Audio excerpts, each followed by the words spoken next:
Well, obviously, Ukraine is so personally important for me. We are undergoing such challenging time globally, across the world, everywhere.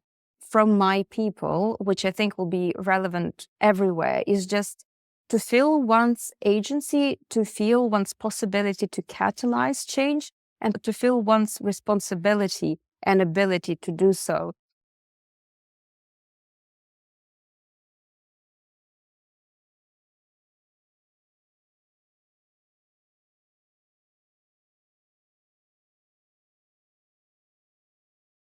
Welcome to the Lawyering Peace interview series, where we explore the art of diplomacy and the legal frameworks that underpin peace processes. You are listening to our special series focused on peace negotiations and peace building in Ukraine. Join us as we hear from prominent figures who have played pivotal roles as lawyers, negotiators, diplomats, and scholars in the quest for peace. I'm your host, Dr. Paul Williams, the founder and the president of the Public International Law and Policy Group, and the Rebecca Grazier Professor of Law and International Relations at American University. Now, in recent months, there has been significant movement regarding negotiations to end Russia's war of aggression against Ukraine. With our guests, we explore some of the key issues and challenges that will arise during negotiations and possible options for tackling these issues head on. You'll hear from Ukrainian and international experts on issues ranging from territorial integrity, post conflict elections, negotiating security guarantees, prosecuting those responsible for sexual and gender based violence, transitional justice, reparations. Today, I am particularly honored to welcome Dr. Kateryna Busol. Kateryna is a Ukrainian lawyer and an associate professor at the Kiev Loyola Academy. Welcome to the program, Kateryna. Hello, thank you very much for the invitation. Wait. Now, Kateryna is joining us from London, where she's there for a couple of weeks. She's a fellow at the British Institute of International and Comparative Law. She's also a legal advisor at the International Center for Transitional Justice. And she specializes in international humanitarian, criminal law, transitional justice, gender and cultural heritage, and has extensive expertise in conflict related sexual violence and reparations. Now, today we will draw upon this expertise to discuss Kateryna's insights into conflict related sexual violence in Russia's war of aggression against Ukraine. We will also discuss the underexplored dimensions of such violence perpetrated against men, boys, and the LGBTQ plus community, and Kateryna's expertise and reparations for conflict-related sexual violence as a vital component of justice and accountability. So let's begin. Kateryna, can you provide us with an overview of how Russia has intentionally used conflict-related sexual violence as part of its war of aggression against Ukraine? I should respond to this question, but really stressing that the majority of types and patterns of conflict-related sexual violence perpetrated by Russia's military and occupation authorities have been recorded in Ukraine since 2014, since the beginning of Russia's aggression, not only since 2022, when the reporting on these crimes has skyrocketed. When we speak about the principal types of conflict-related sexual violence in Russia's aggression, as the UN Commission of Inquiry has put it, there are two principal settings for these crimes. In the first setting is the occupation context, and mainly it's through house-to-house searches that the military and the occupation authorities identify largely women and perpetrate horrendous rapes, repeated rapes, gang rapes, sexual mental torture, sexual physical torture, the perpetration of sexual violence in front of family members, including children, as well as sexual slavery. The second setting of conflict-related sexual violence and Russia's aggression is the setting of detention. And here, as again, both the UN Commission of Inquiry and the UN Human Rights Monitoring Mission in Ukraine state, the majority of victims are men. And the particular types of conflict-related sexual violence in detention that have been recorded: sexualized torture, namely the electrocution of genitalia, the beatings of genitalia, castration, forcing detained POWs as well as civilian men and women watch videos of sexual violence, which under the established jurisprudence and according to the UN Special Rapporteur on Torture could amount to sexual mental torture. So we are speaking about a wide range of violations which may constitute war crimes, crimes against humanity. They may also constitute genocidal acts and indicate Russia's genocidal intent. Well, Kateryna, you've spoken publicly on a number of occasions about the way in which the toxic gender hierarchies in Russian society and the increasing tolerance of Russian society for violence against women and sexual and gender minorities has manifested itself in the front lines of Russia's war of aggression against Ukraine. Can you walk us through a little bit how these factors shape the way in which the sexual violence, which you just described, is used as a weapon of war? How and why is it that the Russian military has weaponized sexual violence? Perhaps I will start with an example which is the most striking for me. I would like to take us back to early winter 2022, when, as many of us may remember, the world leaders were going to the Kremlin to try and dissuade President Putin from fully invading Ukraine. And during one of such visits of the French President Macron, he and President Putin had a joint press conference. At that event, President Putin alluded that Ukraine had to comply with the Minsk agreements, which were supposedly to bring the proper ceasefire in eastern Ukraine. And to illustrate that necessity of compliance, the Russian president used the quote, "My beauty, it's your duty," which is a translation of a song in Russian which strongly alludes to rape. And to imagine that the head of state, who is also the chief of the army of such a big nation, the nation which is in war, the nation that does not have a strong compliance with human rights domestically and much respect for women's rights and minorities' rights domestically, I think that sent an awfully strong endorsing, tolerating message that you can subjugate another country, you can subjugate the residents of those countries, and you can continue perpetrating those atrocities which they have been perpetrating in Ukraine since 2014. I found that particularly striking, again, coming from the head of state, coming from the head of the army, and especially coming from the leader of the nation, which is largely dependent on its ruler and is so ruled in an authoritarian way. Another striking example is the way Russia tackled the pandemic. Globally across the world, the pandemic signified the rise in domestic violence because people essentially were confined, they were under stress, and obviously toxic masculinities exploded, and the majority of victims of domestic violence were women, elderly women, children. And Russia, at the same time, including its MPs, made the statements that there is no issue of domestic violence in Russia.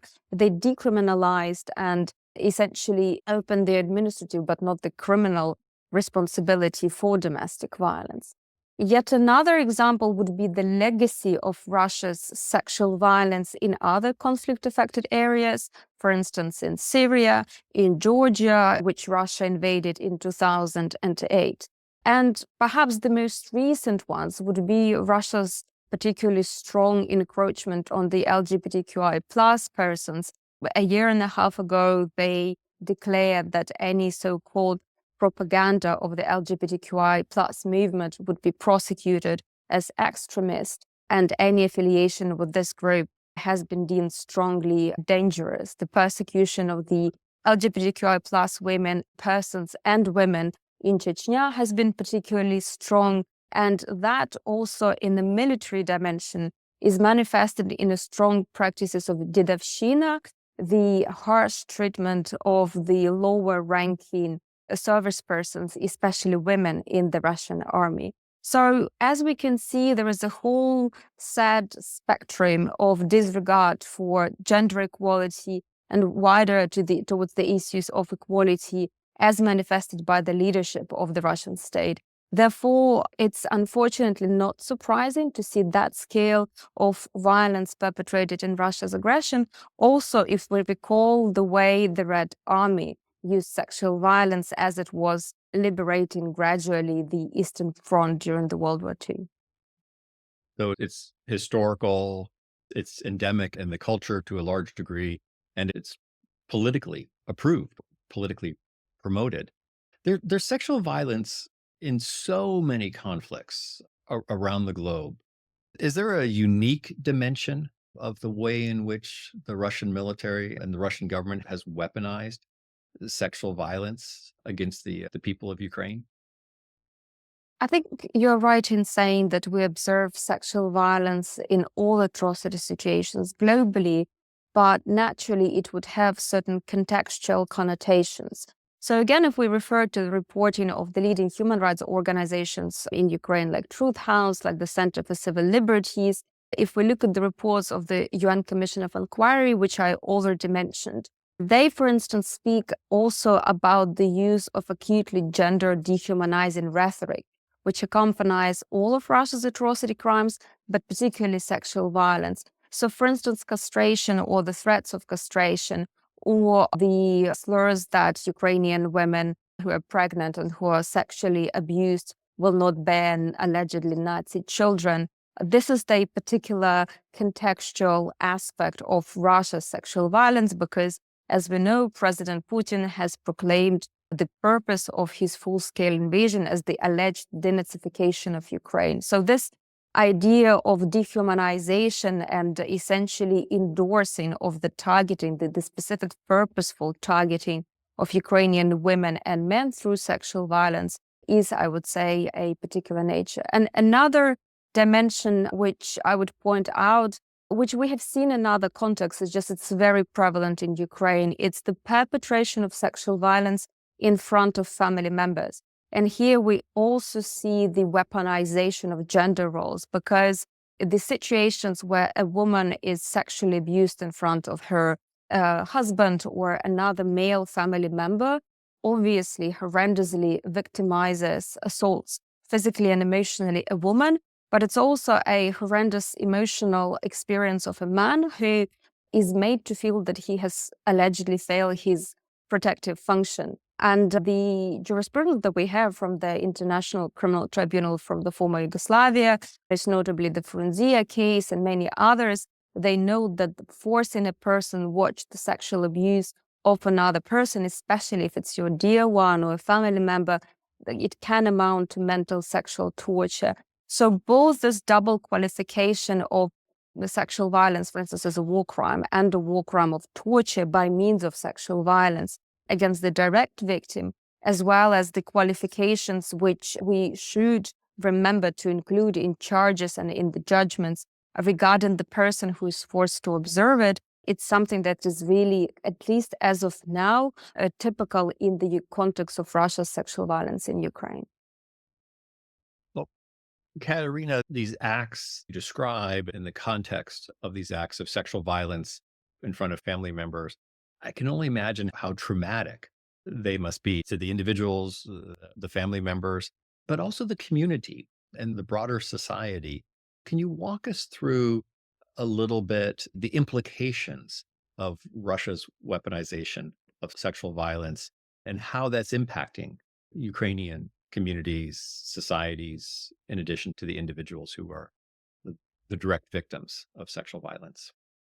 Of course, I will first point out the legal dimension that increasingly more, and again, this is the conclusion from the UN Commission of Inquiry, from the Special Rapporteur on Torture, from the UN Human Rights Monitoring Mission in Ukraine, that Russia's use of torture, including sexual torture, is both widespread and systematic, and is conducted pursuant to the state policy because there are specially designated authorities involved.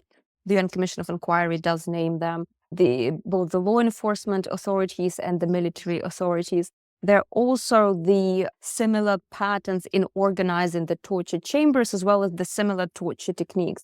So in terms of the legal language, we can speak increasingly not only about torture as a widespread and systematic practice by the Russian military and occupation authorities, which speaks about the legal qualification of a crime against humanity, but also about sexual violence and sexualized torture being widespread and systematic and amounting to a crime against humanity.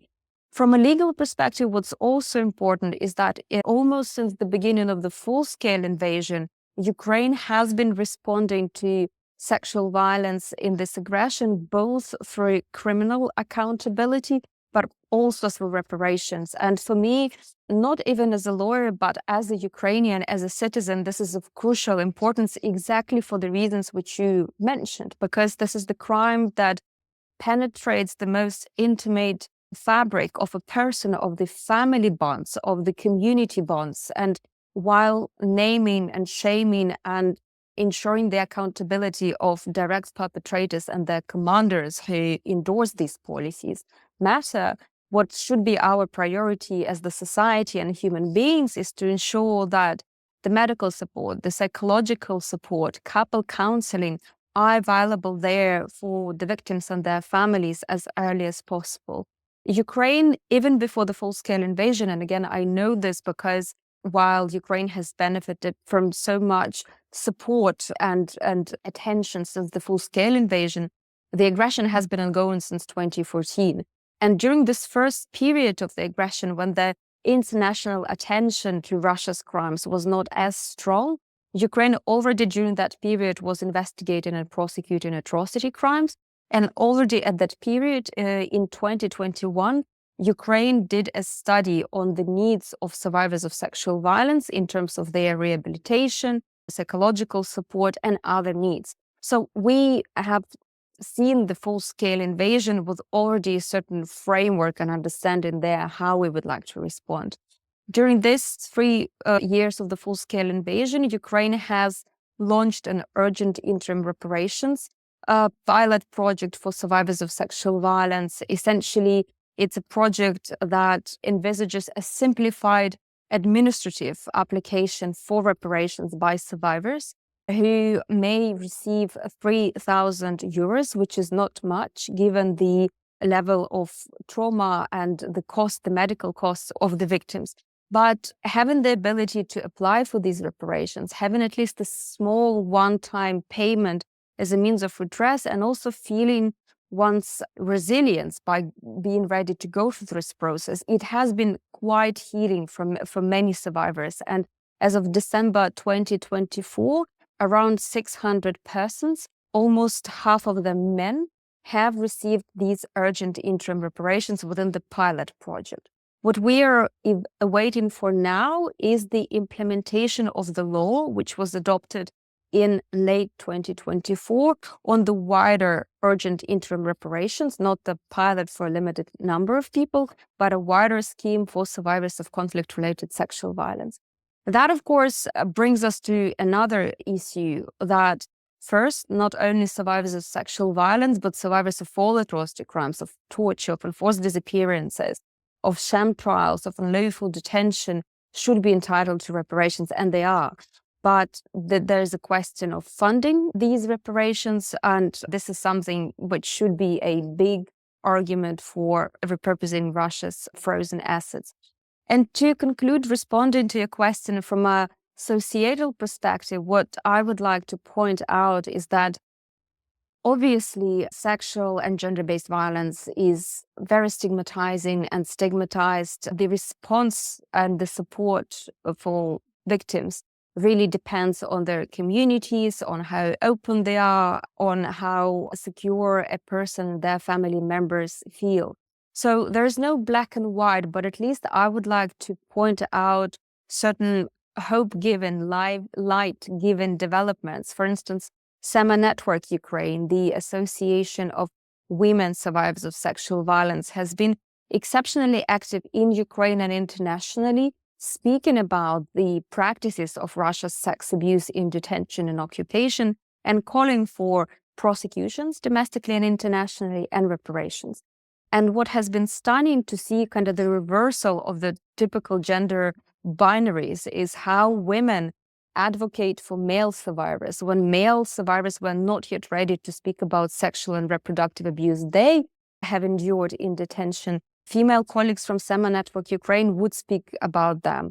And that has catalyzed change. In 2024, last year, male survivors of torture and sexual violence have established their NGO to continue the advocacy, to continue raising awareness about Russia's crimes, but also to contribute to policy making in Ukraine on the prosecution of atrocity crimes and on reparations. So from a societal, from a human perspective, I find this very encouraging. No, that does bring hope, because the experience that we've had at PLPG, starting from our work on the atrocities in the former Yugoslavia, was that there was oftentimes very little conversation, acknowledgement, victims' testimony by men or boys relating to sexual violence. And so it's encouraging to see that Ukraine is tackling this head on, and that there's this sense of alliance between the men and the women to make the full spectrum of Russia's weaponization of sexual violence clear to the world. I obviously would recognize that, we have, again, the same issues, that many survivors are not ready to come forward. The issue of children born out of conflict-related sexual violence is an emerging issue. And we have already had cases where women give these children for adoption, or would like to just bury this issue and not get any reparations, not be engaged in any forms of looking for any forms of modalities for justice. And this is fine, and we're trying to embrace that. On the other hand, we're trying to propose ways forward. For instance, this law on urgent interim reparations, which I mentioned, adopted in late 2024, specifically outlined that children born out of rape in war are considered survivors, and they are entitled to reparations.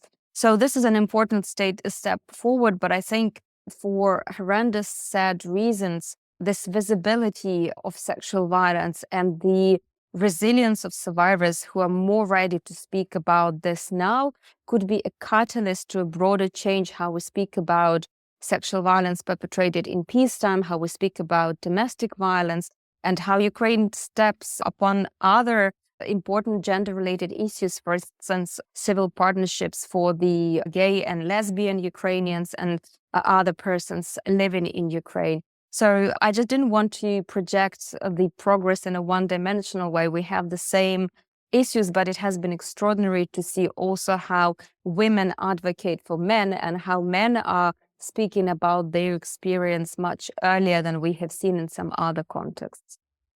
I think what's important about Ukraine's ability, or one of the things that's important about Ukraine's ability to address sexual violence head on, is that the world community is realizing that it occurs across the entire spectrum of individuals, women, men, boys, girls, LGBTQI plus community, that unfortunately, it seems like a comprehensive approach by the Russian military to weaponize sexual violence. Let's delve a little bit more into reparations and help our audience get their head around the importance of reparations and how that fits within the broader spectrum of justice. So oftentimes when we talk about justice, there's accountability for the perpetrator. There's truth, some type of truth commission mechanism. There's also an opportunity for victims to tell their story, for victim catharsis, and then for reparations. How does reparations fit within that mosaic of justice? And how do you balance it with the other elements of justice? Well, first, in our Ukrainian context, we had to overcome this perception that reparations is an interstate phenomenon. It's something that states pay to other states, the defeated states towards the victorious states after the end of the hostilities. But obviously, we have moved on, and luckily, international human rights law has moved on from this perception. Reparations, as you've mentioned, are part of the wider transitional justice framework. They're equal to truth-seeking initiatives, to criminal justice, to guarantees of non-repetition and memorialization. And it's important to always emphasize how mutually catalyzing all these mentioned pillars of transitional justice are. And it's very interesting how many Ukrainians, including survivors, would speak about reparations without using the word or without understanding this legal concept. So, for instance, they would say that it's so important to hold the direct perpetrators and their commanders accountable in a court of law, be it a domestic court, a universal jurisdiction proceeding, or the ICC proceedings. But it's equally important to ensure that, and here I would quote one of the survivors, she said that my son does not experience the war. It was me interviewing her in 2021. And then in 2022, we were sitting with her on the panel presenting the research on reparations and needs of survivors of sexual violence. And we have been going through the full-scale invasion. In the same vein, many survivors said that for them, the redress for the endured sexual harm would be knowing that no other Ukrainian woman would go through the similar experience. Again, this is what the responders of that particular research said in 2021, and the reality which they have been facing since 2022 onwards is totally different. Currently, what's important is that increasingly more, first, that survivors of conflict-related sexual violence, in particular women, are the key drivers of the reparations process. So no other survivors groups as of now is as active on reparations. Why? Because I also mentioned that this pilot project on reparations was designed specifically for sexual violence crimes. So they participate in policy-making groups emanating from the government's Commissioner for Gender Equality Policy. They collaborate with the Ukrainian Women's Lawyer Association, URFEM, who do the drafting of this reparations and criminal prosecutions legislation. They also communicate with the international stakeholders, Women Initiative for Gender Justice, or the UN Special Representative for Conflict-Related Sexual Violence. And I think the feeling of one's agency to endure, to be resilient, and to catalyze change is reparative also in and of itself. It was also a deep human and professional experience to me to hear from female survivors of sexual violence in Ukraine that they, apart from the wider medical and psychological support for themselves, that they were really striving to get it for their children and family members, and that they specifically requested couple counseling. And very interestingly, they said that because we have increasingly more couples who were in Russia's detention and were subjected to sexual violence, and women said that they thought that having kind of similar horrendous experience, that they believed that it would be easier for their husbands and for them to reunite after it because they shared that experience. But they said that men experience the trauma differently, and that is why it was the urge and the readiness of women to look for this, one of the reparative measures for couple counseling. So it's incredibly enlightening and I hope giving to hear them, to listen to them, and to try and base our policy-making efforts on the needs of survivors as they voice them. And they increasingly demand reparations. And if we look also at the most recent statements, for instance, of the UN Commission of Inquiry, of the Commissioner for Human Rights of the Council of Europe, Michael O'Flaherty, who visited Ukraine just 2 weeks ago, they also stressed that while criminal justice measures are important and Ukraine and the third states and the ICC should continue them, reparations are equally important measure first. And second, reparations should not wait until the end of Russia's aggression, which should start at least with the formation of victims' registries, at least with ensuring that reparations are available not only to those affected since 2022, but indeed to all survivors assaulted since the beginning of Russia's aggression in 2014. And of course, that they should benefit not only survivors of sexual violence, but survivors of all atrocity crimes, which of course is an enormous number of people. But that is why we need to speak about finally acting upon the repurposing of Russia's frozen assets.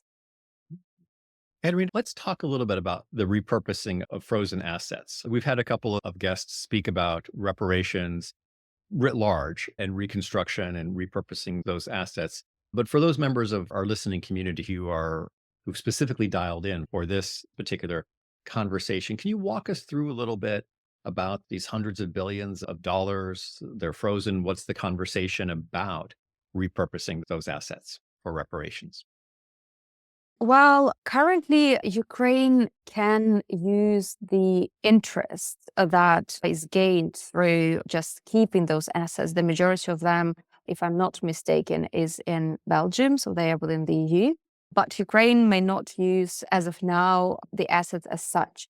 The current reparations framework under international law, including the UN guidelines on remedies and reparations for violations of international human rights law and international humanitarian law, provide that when getting reparations from a perpetrator, or in our case, direct perpetrators and the perpetrating entity, Russia itself, is not possible, then other countries should step in and provide reparations, then essentially getting the compensation from Russia.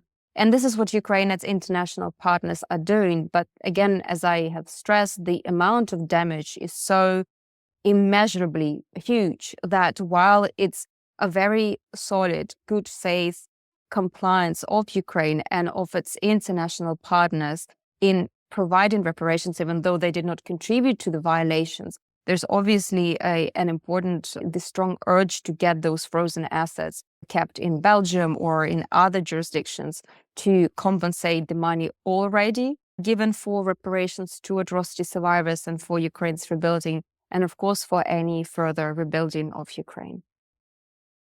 Well, no, Katerina, thanks for helping to explain that, because there are hundreds of billions of dollars that have been frozen.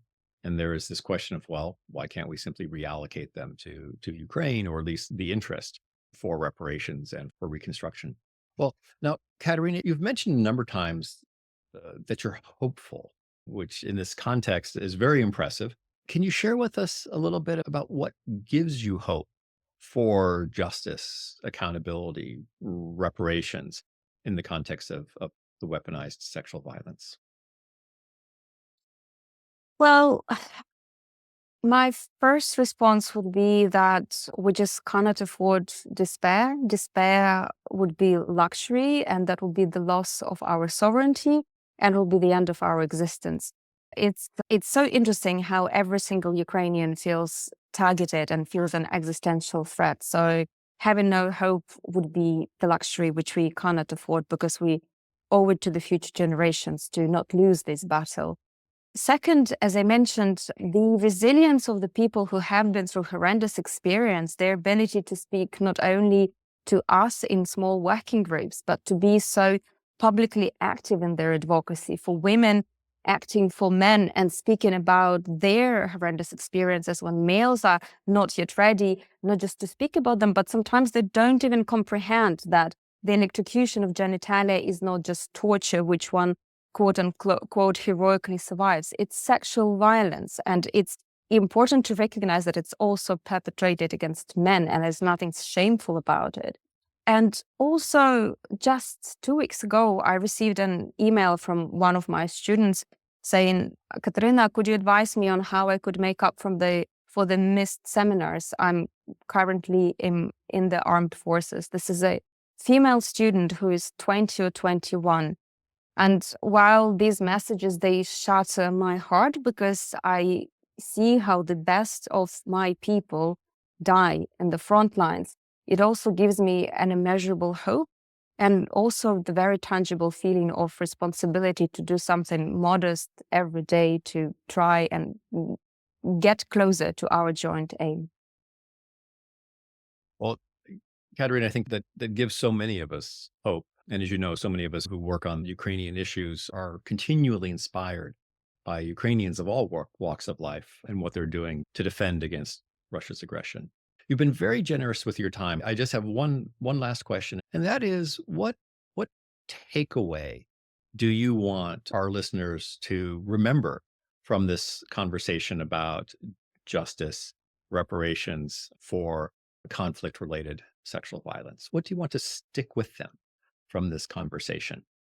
Well, first, I would like to thank you, Paul, and all the listeners, and generally everybody across the world for their immense solidarity, which is manifested on so many fronts, from the humanitarian support to just messages to the military support to joining us on strikes globally. It really, really means a lot. And Ukraine has benefited greatly from exceptional expert advice and support, especially since the full-scale invasion. So I really would like to emphasize that and say how grateful we are. And in terms of the takeaway, well, obviously Ukraine is so fearsomely important for me. We are undergoing such challenging times globally, across the world, everywhere. And the takeaway that I see from my people, which I think will be relevant everywhere, is just to feel one's agency, to feel one's possibility to catalyze change, and to feel one's responsibility and ability to do so. I really like an American rock singer, Patti Smith. She has the song, "People Have the Power to Redeem the Work of Fools." And I really believe that we do have that power, so we should act upon it. Kateryna, that's a brilliant takeaway. Agency, the power to act. It's been a real honor and a privilege for me to have this conversation with you.